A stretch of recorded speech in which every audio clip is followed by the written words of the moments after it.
A devastating tornado has struck in Rio Bonito, a town in southern Brazil's Paraná state, on Friday, the 7th of November, 2025. Now, the twister, with winds reaching 180 to 250 kilometers per hour, it has destroyed around 80 to 90% of the town, leaving a trail of destruction and debris. And sadly, six people have been confirmed dead, with one person still missing, and over 750 people injured, with 30 in serious conditions.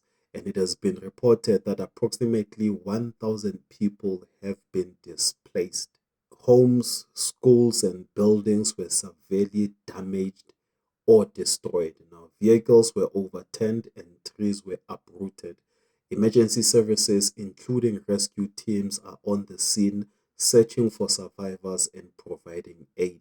And also, a shelter has been set up in a nearby town for displaced families, and hospitals are treating hundreds of injured residents. A state of emergency has been declared by the Paraná state government, and emergency teams, as I said, including firefighters and medical personnel, deployed to the area.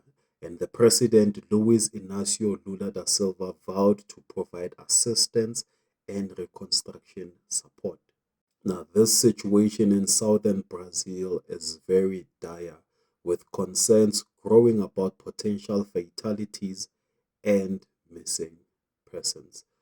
It's a very sad story that happened in southern Brazil, and I wish that the displaced families do get reunited, and those that have lost their loved ones through this tornado, I pray that they do find peace and comfort in the Lord, and may those beautiful souls rest in peace.